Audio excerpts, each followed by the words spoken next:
is a lifetime sentence. On the other hand, on a biblical pattern or manner, marriage is a lifetime commitment. When you have committed your life to one person because of how you love her or how you love him, ibig ko sabihin, ang commitment na yan sa kasalang ito ay sa isang tao lamang. Hindi ko pwede sa dalawa. Ano ho? Bakit? Kasi wisdom lang po, ginawa ng Diyos ang puso, iisang puso para ibigay mo sa iisang taong mamahalin mo paghabang buhay. For this cause, a man will leave his father and mother and be joined together with his wife, and the two become one. They are no longer two. Look at my hands. Tingin po kayo sa aking kamay. Ang dalawa ay ginagawang iisa.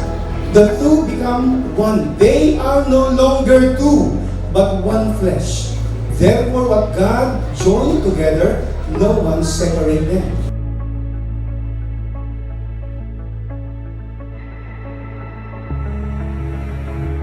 Noon, it is a challenge on my part to be a good wife, to be a mother of my children, and of course, to be of community service. Kasi hindi lang kayo ang nabubuhay dito, nabubuhay kayo sa inyong kapaligiran. So the responsibility is there as a partner.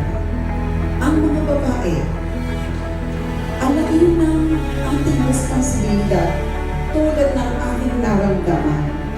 Sapagkat Diyos ko itong pag-aasawa, kailangan patunayan ko sa aking mga magulang na hindi ako nagkamali.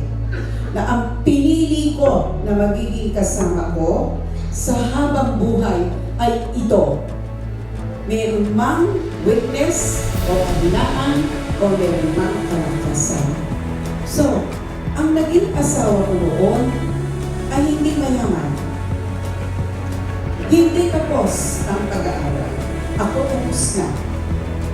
Teacher na ako, master teacher. Siya kumukuha ng chemical engineering. So, ako naman ang aasama mo. But then, it was a challenge on my part dahil sinabi ko sa aking mga magulang, kaya po namin.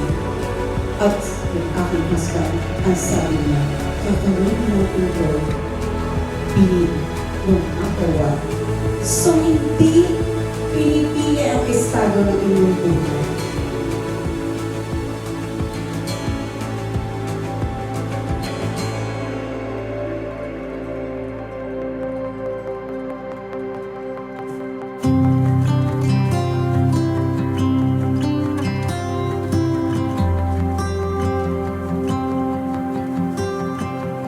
Tinatanggap mo ba ang lalaking nasa harapan mo na iyong magiging asawa at nangakong iibigin at mamahalin, aalagaan, at magiging tapat din sa kanya habang kayo po ay nabubuhay? Ako si, pakibagay po ang inyong mga pangalan. Ay tinatanggap ka, pakibagay po ang pangalan ng inyong pinapakasalan bilang maging aking asawa. At nangako ako sa harap ng Diyos, sa mga ninang at ninang, at sa mga saksing naririto, na ikaw ay tunay kong mamahalin at buong pusong paglilingkuran na may kalakasan. Ang mga singsing po ay simbolo ng inyong pagmamahalan at sa mga ipinangako po ninyo sa isa't isa.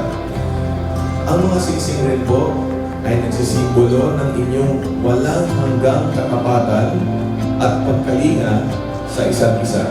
Ibinibigay ko ang singsing na ito bilang simbolo ng aking wagas na pagmamahal sa iyo.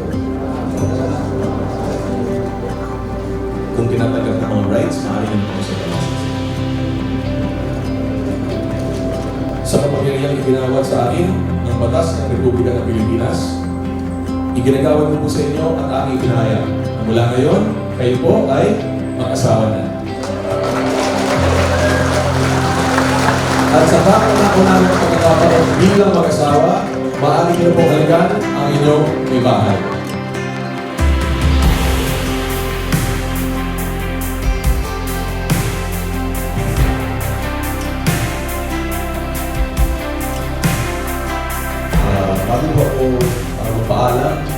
ko lang po sa mga talong nagdarapon ko na hindi po ako makakalis ang hindi papasalamat sa ating mga sponsors. Of course, Gabining ng Gabayan, ang may-ari ng ating Jamesville Resort and Hotel. Ang Kylix, nandito si Lloyd. 413 Blend. Got Music, Lights, and Sound. The Perfect Blend. Grace Flowers. Sound Detour. Punta Kuyaki. Jack and Bien Photo Artworks. So sila po yung ating mga sponsors. Maraming salamat. Dito na kaya sa kaya ang inyong mga ginagawa para sa ating lungsod. Si Lord na po ang bahala sa inyo. Maraming